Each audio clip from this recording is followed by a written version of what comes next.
ke generasi itu loh, anaknya si A itu bapaknya dulu ya kan selalu berperilaku baik. Nah, anak pun akan menjadi buah.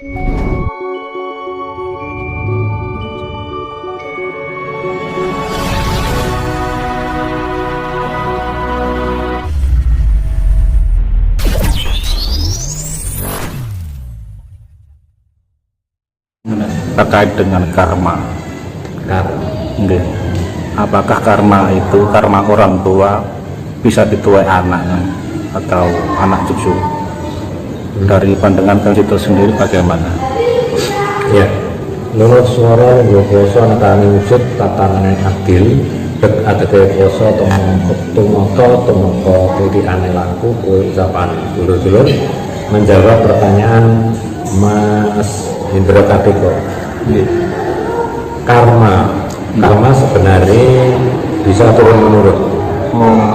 Karma itu bisa turun menurun. Jadi kita itu sebenarnya mendapatkan bagian, ya kita mendapatkan bagian dari orang-orang tua dulu, ya orang-orang tua dulu.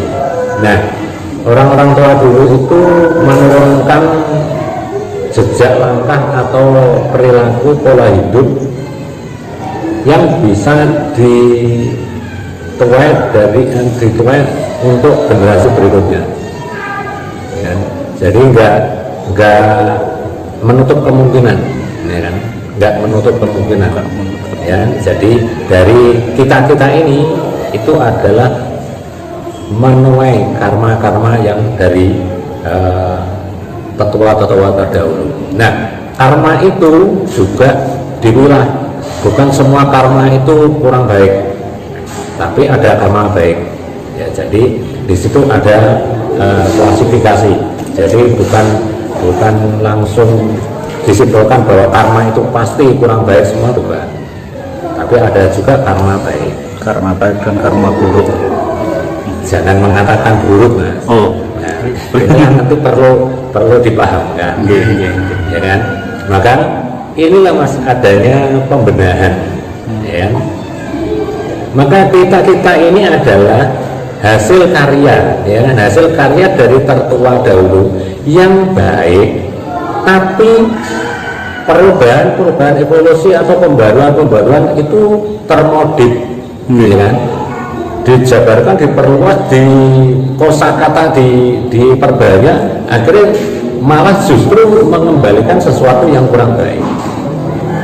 Karena contoh karma yang paling sekuler atau paling menonjol, ya.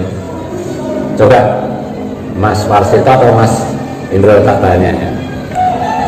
Kehidupan ini menurut bahasa umum itu ada dua macam. Ada siang, ada malam, ya kan? Ada pagi, ada sore, ya kan, jelas ya. Ada baik, ada buruk. Nah, ya kan? Paham ya? Inilah kata-kata yang berarti kita itu mengharap sesuatu dengan apa yang kita ucap. Ini adalah karma. Paham ya? Kata-kata itu adalah suatu pewujudan untuk penyampaian bahwa itu pengharapan yang akan kita terima. Maka kalau ada baik, ada yang lebih baik, itu yang paling tepat.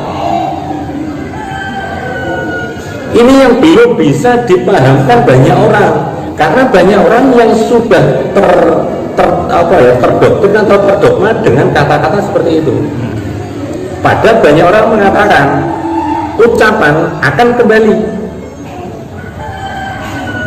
Kenapa kalau ucapan menginginkan pengembalian kok yang seperti itu? Kenapa? Kalau ada baik, ada yang lebih baik. Menurut Samad setuju kok? Setuju. Paham kan? Itu adalah bagian dari karma. Maka banyak orang yang mengatakan dunia ini kalau disuruh baik semua, jawabannya biar bisa nggak?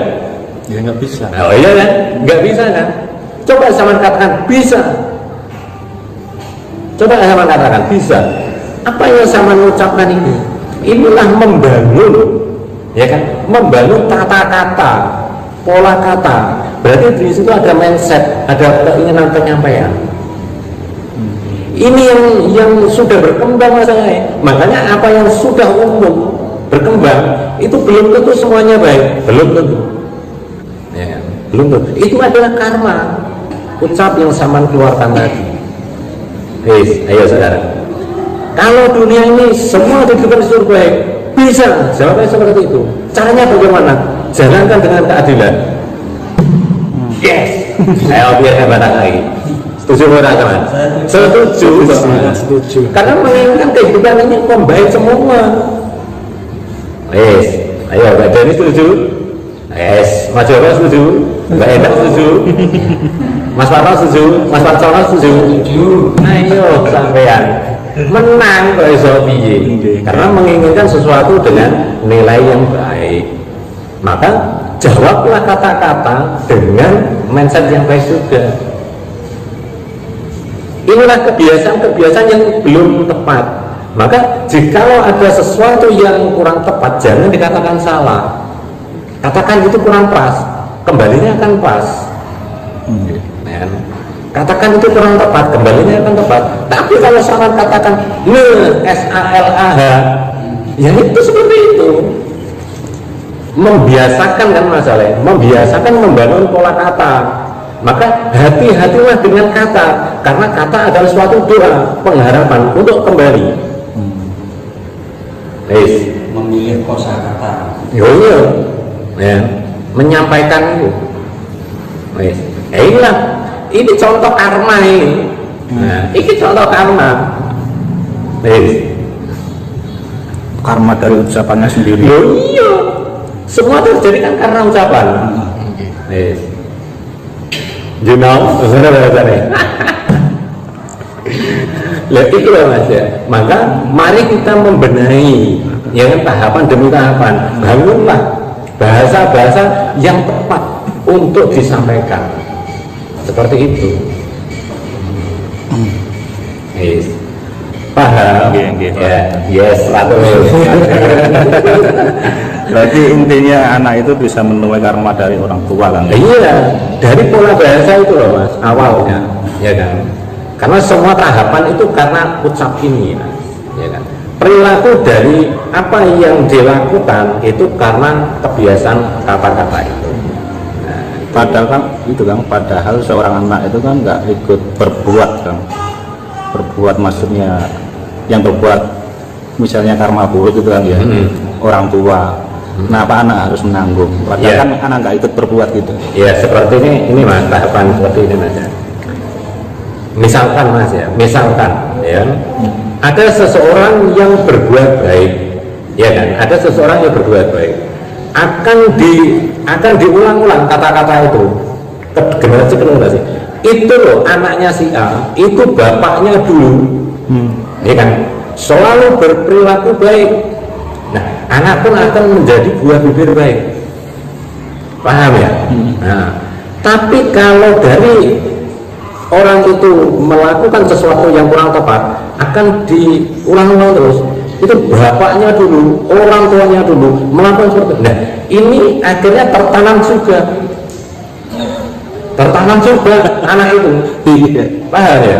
Nah, maka tatanan ini anak akan selalu diulang-ulang dengan orang lain. Ya kan? Makanya sampai 7 turunan, bahkan lebih dari 7 turunan loh. Lebih dari 7 turunan. Selama tatanan itu masih bisa diingat, ya, masih bisa tertulis atau terbaring, masih terus seperti itu. Ya kan? Maka perilaku yang sudah turun-temurun itu akan menjadikan nilai-nilai kurang tepat pada buah karya keluarga. Itu. Terus cara untuk memutus ya, tidak lain dan tidak bukan bahasa umum, harus menjalankan rialat atau tirakat, atau bahasa umumnya puasa. Satu-satunya. Nggak bisa. Kalau dilakukan kalau kita dilakukan dengan perilaku membangun nilai bagus, ya kan, dengan merubah pola pikir itu pun bisa. Tapi nilai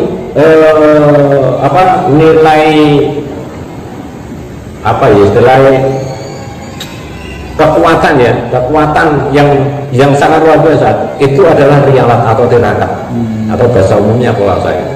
itu paling mendongkrak paling cepat untuk membantu memutus. Iya.